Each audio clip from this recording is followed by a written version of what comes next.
विद्यार्थियों, आज आप लोगों का फिर से स्वागत है ई लर्निंग की कक्षा में। मैं आज आप लोगों को 7वीं कक्षा का व्याकरण का एक पाठ पढ़ाने वाली हूँ। इस पाठ का शीर्षक है संधि। ये पाठ आपके PT1 जो परीक्षा होने वाली है उसके सिलेबस का पहला पाठ है। तो सबसे पहले संधि विषय पर चर्चा करने से पहले हम इसके बारे में दो बातें कर लेते हैं। संधि शब्द का शाब्दिक अर्थ होता है मेल या मिलन। मेल या मिलन को संधि कहते हैं। अभी मैंने आप लोगों से क्या बोल के अपनी कक्षा का प्रारंभ किया? सुप्रभात। तो ये इसका मतलब प्रभात है। प्रभात यानी सुबह। सुबह क्या होता है? सुबह की पहचान कैसे होती है? रात्रि से हम सुबह को कैसे पृथक करते हैं? सुबह की शुरुआत सूर्योदय से होती है। तो यदि मैं कहूं कि यह प्रातः काल है, सूर्य का उदय हो चुका है, तो इसी को मैंने फिर से कहा, यह प्रातः काल है, सूर्योदय हो चुका है। एक और वाक्य सुनिए। आज मैं आपके विद्यालय में नहीं हूं। आज मैं आपके विद्या के लिए आलय में नहीं हूं। इन वाक्यों में क्या आपको किसी भी प्रकार का डिफरेंस नजर आ रहा है? इन दोनों वाक्यों में विद्या के लिए आलय और विद्यालय, फिर सूर्य का उदय, सूर्योदय, इनमें क्या ऐसी बात है जो इन वाक्यों को एक दूसरे से पृथक करती है? क्या पहले वाक्य से दूसरे वाक्य के अर्थ में परिवर्तन आता है या कुछ और है? अर्थ में कोई परिवर्तन नहीं आता है। सूर्य के लिए उदय और सूर्योदय दोनों एक ही अर्थ प्रदान करते हैं। इसी प्रकार विद्या के लिए आलय और विद्यालय दोनों एक ही अर्थ प्रदान करते हैं। तो जो होता है वो ये है कि विद्यालय के लिए आलय को हमने विद्यालय में संधि कर दिया, मेल कर दिया, और सूर्य का उदय को हमने सूर्योदय में मेल कर दिया। तो इस मेल बंधन से क्या होता है? ये शब्द श्रुति मधुर हो जाते हैं, सुनने में अच्छे लगते हैं, और क्या होता है? इनका अर्थ भी नहीं बदलता है और समय की भी किंचित बचत हो जाती है। तो अभी आप लोग संधि का कार्य समझ चुके हैं अच्छे से। तो चलिए हम लोग पाठ पर आते हैं। आप लोगों का जो व्याकरण पुस्तक है कक्षा 7वीं का वो ऐसा है, ठीक है? तो इस पुस्तक में जो पृष्ठ संख्या 28 है उसमें आपको संधि जो चैप्टर है, जो पाठ है, वो मिलेगा। तो संधि का क्या अर्थ है? दो वर्णों के मेल से उनके मूल रूप में जो परिवर्तन या विकार उत्पन्न होता है। दो वर्णों के मेल से उनके मूल रूप में जो परिवर्तन या विकार उत्पन्न होता है उसी को संधि कहते हैं। परिवर्तन यानी विकार यानी चेंज। दो जब वर्ण आपस में जुड़ते हैं, मिलते हैं, तो उनका जो मूल शब्द है उसमें जो विकार, उसमें जो चेंज आता है उसी को संधि कहते हैं। अभी तो आप लोग इस बात को अच्छी तरह समझ चुके हैं क्योंकि हम लोगों के पास उदाहरण भी है। तो यदि दो शब्दों को हम जोड़ रहे हैं तो इन दो शब्दों को हम अलग भी कर सकते हैं। आप लोग साइंस में, विज्ञान में पढ़ते हैं कि सेपरेशन का चैप्टर, उसमें कैसे पढ़ते हैं कि सॉलिड वेस्ट को लिक्विड से अलग करने के लिए हम लोग फिल्ट्रेशन करते हैं। ठीक, ये तो विज्ञान की बातें हैं। तो इसका मतलब जब हम, जैसे कि सॉलिड वेस्ट है सैंड और लिक्विड है क्या, उसका सॉल्वेंट है क्या, वाटर, तो सैंड और वाटर, बालू के साथ पानी को जब हम घोलते हैं तो फिल्टर से उसको छान लेने से बालू अलग और पानी अलग। जब ये पहले अवस्था में था तब बालू और पानी अलग अलग था, मिलाने से दोनों एक हो गए, फिर फिल्टर से इसको हमने अलग कर दिया, फिर ये पुनः बालू और पानी बन गया। तो इसका मतलब क्या होता है? इसका मतलब ये है कि पुरानी अवस्था में हम वापस ला सकते हैं सेपरेशन के माध्यम से। तो यही चीज हमारे संधि विच्छेद में भी होता है। ये विच्छेद शब्द का क्या अर्थ है? अलग होना, विच्छेद करना यानी अलग करना। तो संधि जब हम करते हैं किसी शब्द की, तो उसी को हम अलग अलग दो भागों में बांटकर उसका विच्छेद करके उनको पुनः उनके पूर्ण रूप में वापस भी ला सकते हैं। ठीक है? तो जैसे कि मैंने आप लोगों को पहले बोला था सूर्योदय, सूर्य जोड़ उदय, तो इसको हम संधि विच्छेद करके अलग करके सूर्य और उदय दोनों शब्दों को अलग अलग कर सकते हैं। पहले भी ये सूर्य का उदय में अलग अलग थे, फिर संधि में ये सूर्योदय बन गया, फिर इसको विच्छेद में सूर्य और उदय दोनों को हम अलग कर सकते हैं। तो यही है हमारे संधि विच्छेद का कार्य। तो संधि विच्छेद हम कुछ लम्हे बाद पढ़ेंगे। सबसे पहले हम संधि जो हो रहा है, जो हम संधि कर रहे हैं, इसको हम जानेंगे कि संधि को हम जो कर रहे हैं वो ऐसे ही किसी शब्द को लेकर जोड़ देने से ही क्या संधि हो जाता है? क्या इसका कोई नियम भी है? तो यही हमको जानना है। ये नियम जरूर है और इसके संधि के भेद भी हैं। संधि के 3 भेद हैं। क्या क्या है? स्वर संधि, व्यंजन संधि और विसर्ग संधि। 3 भेद, स्वर संधि, व्यंजन संधि, विसर्ग संधि। संधि के हमारे 3 भेद चलते हैं। आप लोग जानते हैं स्वर वर्ण है, व्यंजन वर्ण है, सभी जानते हैं। इसी प्रकार से स्वर संधि, व्यंजन संधि और विसर्ग संधि के माध्यम से संधि करने के नियम या उसके भेद हम जानते हैं। तो अभी जो पहला है इसका प्रकरण वो है स्वर संधि। तो आज की जो हमारी कक्षा है इसमें हम स्वर संधि पर ही चर्चा करेंगे, क्योंकि ये भी एक बहुत बड़ा विस्तारित विषय है और इसको भी समझने के लिए आपको बहुत धैर्य की जरूरत है। जिस प्रकार से मैं आपको पाठ में पढ़ाती जाऊंगी, आप उसको दोबारा पढ़ते जाइए, तभी ये आपको समझ में आएगा। तो ये जो स्वर संधि है, स्वर संधि के भी हमारे 5 भाग उपलब्ध हैं। मतलब 2 स्वर आपस में कैसे मिल रहे हैं उसके कुछ नियम बनाए गए हैं। आप लोग गणित में, मैथ्स में फॉर्मूलाज पढ़ते हैं जैसे कि a+b² का एक फॉर्मूला है। फिर आप लोग इंटीजर्स में पढ़ते हैं कि नेगेटिव के साथ पॉजिटिव मिलने से क्या होता है, पॉजिटिव के साथ पॉजिटिव मिलने से क्या होता है। तभी जाकर के आप उस गणित के जो भी आप लोगों को प्रश्न दिया गया है आप उसको हल कर पाते हैं। ये अपने आप से आप नहीं कर देते हैं।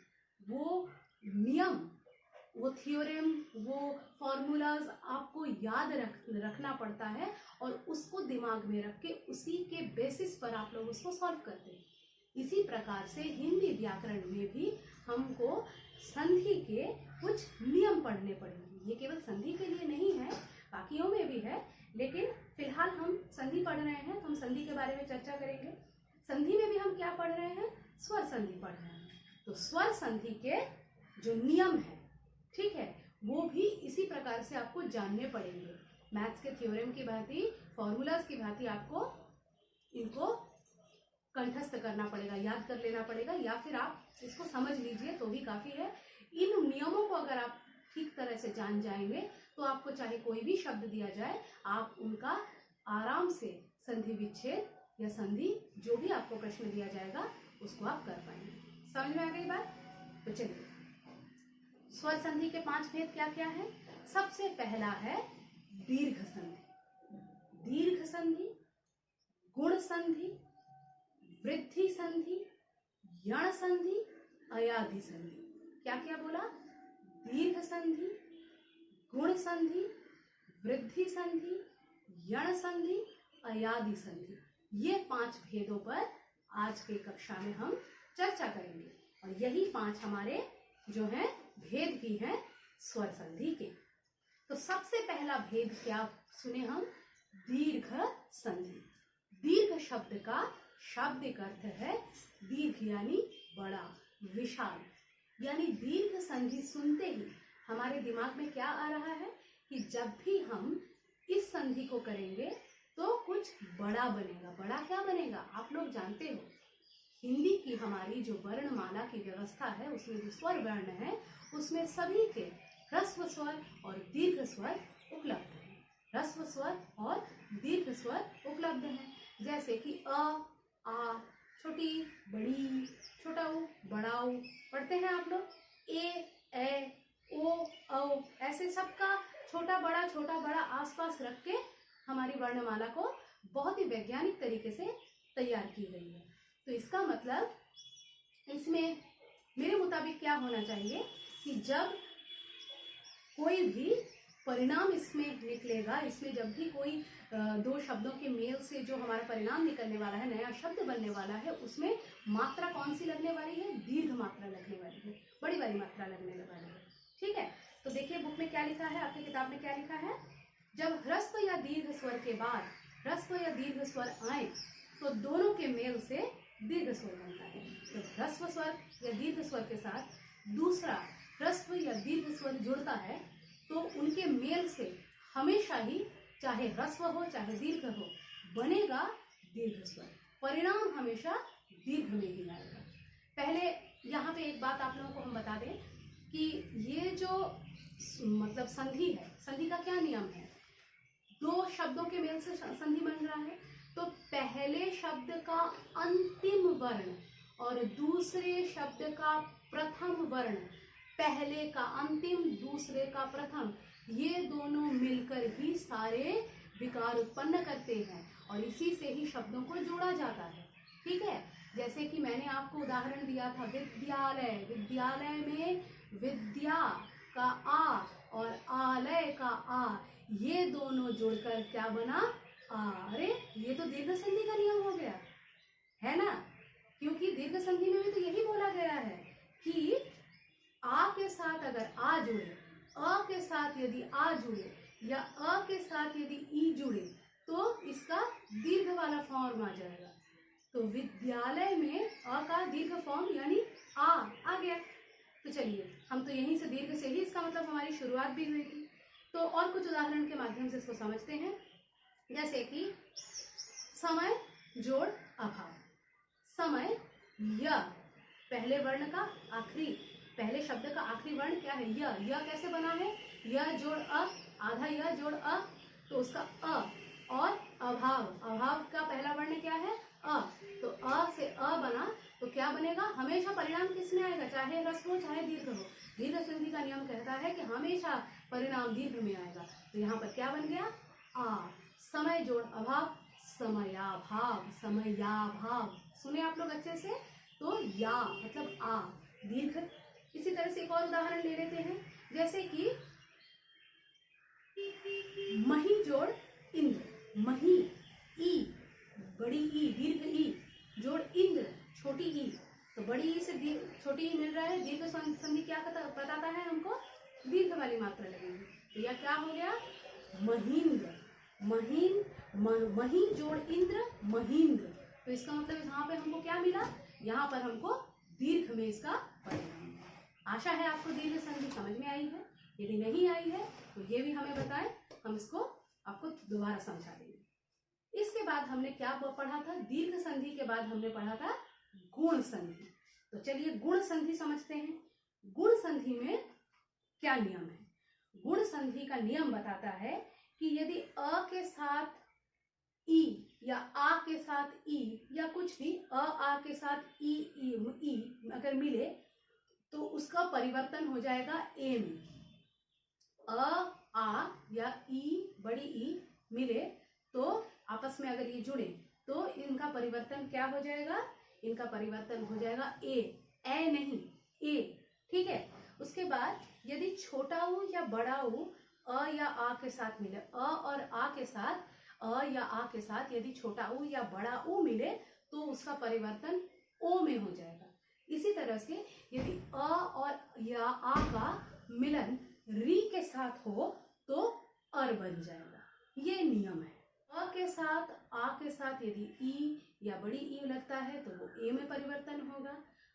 अ आ के साथ यदि छोटा ऊ बड़ा ऊ लगता है तो वो ओ में परिवर्तन होगा। और अ और या आ के साथ यदि रील वर्ण लगता है तो वो अर में परिवर्तित होगा। तीनों का हम एक एक उदाहरण देख लेते हैं। अ के साथ ई का लगने से, जैसे कि हम बोल रहे हैं परम जोड़ ईश्वर, परम का अ और ईश्वर का ई, परम जोड़ ईश्वर क्या बनेगा, बोला है ए बनेगा। तो परमेश्वर, ए की मात्रा आ गई। ए की मात्रा ऐसे ही नहीं आई है, ये इस नियम को अपने अंदर ढालकर तभी आई है। तो परमेश्वर। इसी तरह से छोटा ऊ बड़ा ऊ का एक उदाहरण देख लेते हैं। जैसे कि है कि महा जोड़ उत्तर, महा मतलब आ और उत्तर मतलब छोटा ऊ, तो क्या बोला है, ऊ जुड़ेगा तो ओ बनेगा।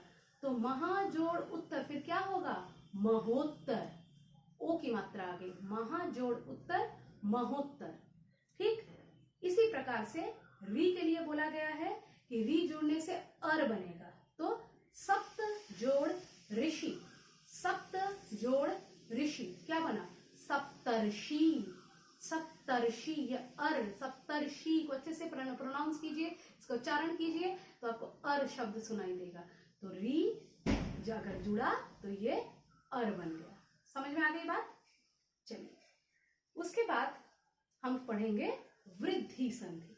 ये सुनने में जैसा भी लग रहा है, पढ़ने के बाद आपको पता चल रहा है कि बहुत ही आसान है और इनको केवल अच्छे से समझने की जरूरत है। अब जैसे हमने दीर्घ शब्द का शाब्दिक अर्थ जाना था बड़ा, वृद्धि शब्द का अर्थ क्या है, वृद्धि होना, बढ़ना। ठीक है, किसी चीज को बढ़ना वृद्धि संधि, वृद्धि कहलाता है। तो इसका मतलब वृद्धि में क्या होना चाहिए, वृद्धि में बढ़ना चाहिए। तो चलिए देखते हैं कि कैसे बढ़ रहा है ये।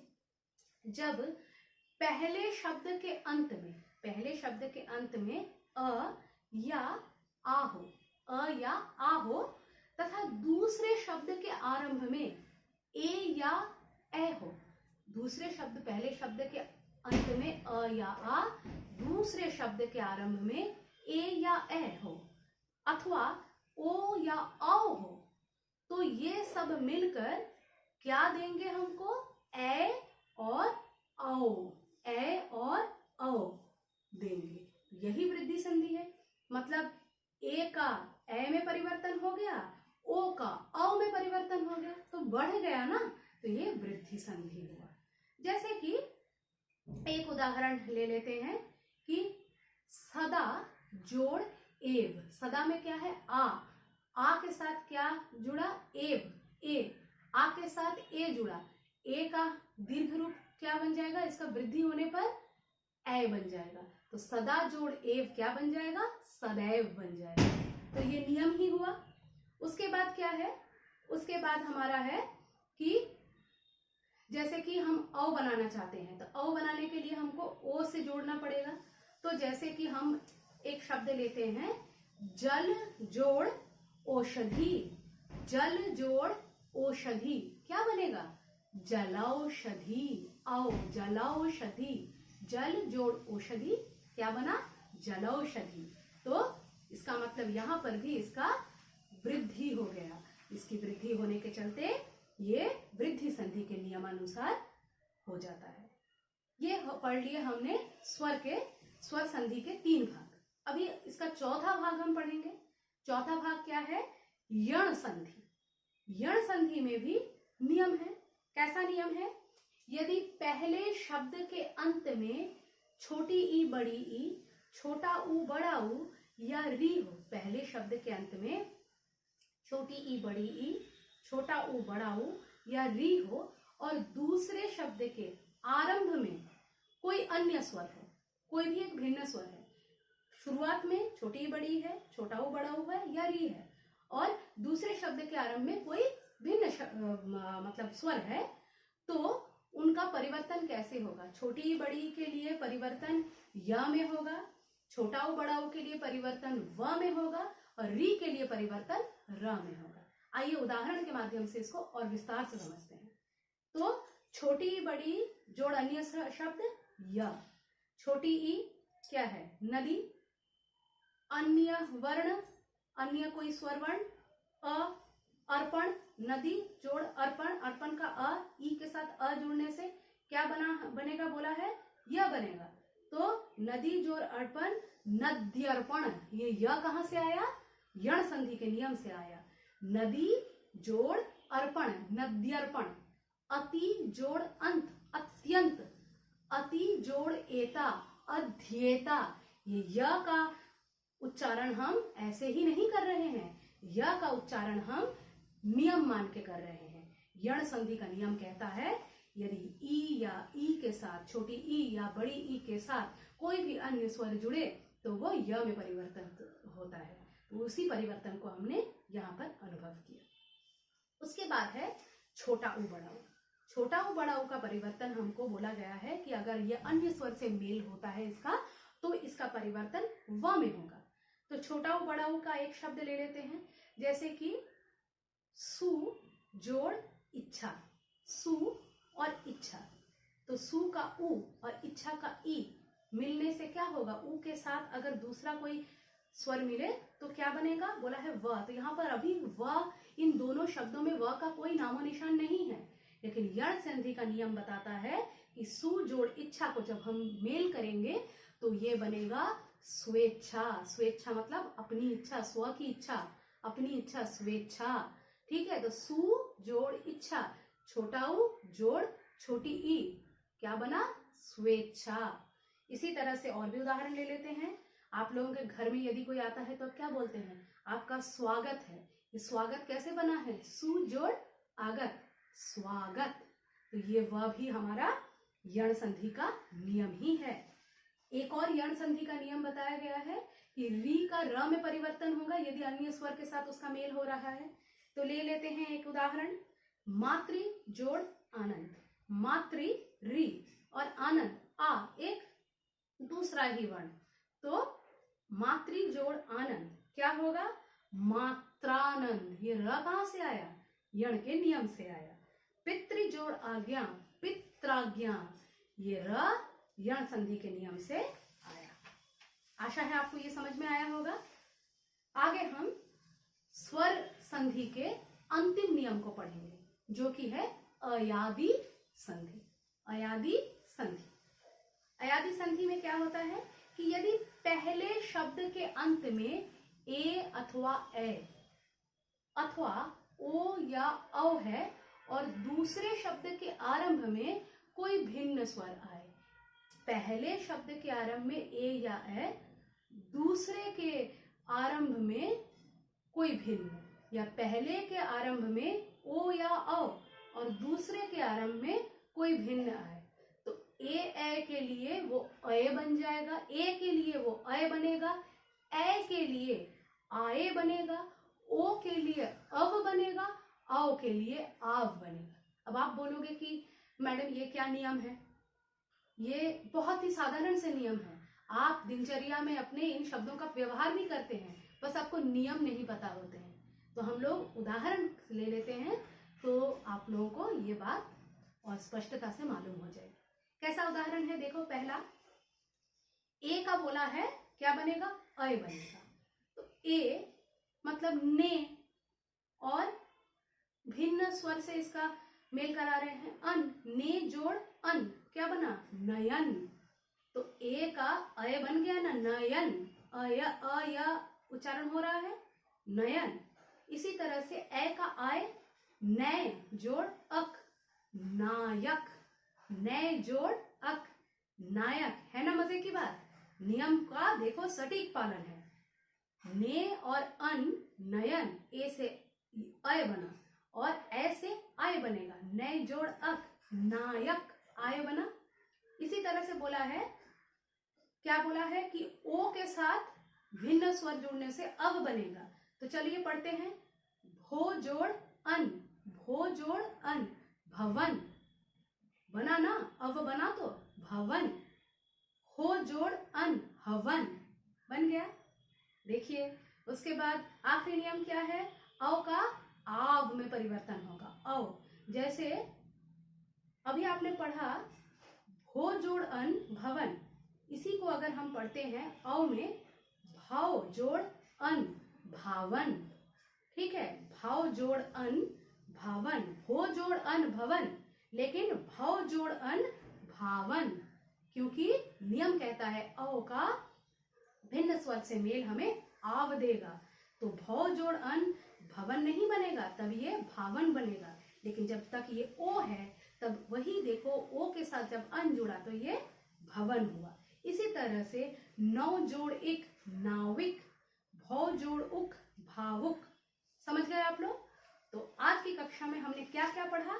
सबसे पहले हमने संधि क्या है उसको समझा, उसके बाद हमने संधि विच्छेद क्या है वो जाना, संधि के 3 भेदों को जाना, उसके बाद हमने क्या पढ़ा? संधि विच्छेद, संधि किया हमने स्वर संधि के 5 भेदों को उनके उदाहरण सहित उनके नियमों के साथ विस्तार से पढ़ा। तो उम्मीद है आप लोगों को ये पाठ समझ में आया होगा। अगले प्रकरण में हम व्यंजन संधि और विसर्ग संधि को पढ़ेंगे। इसी उम्मीद के साथ आज की कक्षा समाप्त करते हैं। नमस्कार।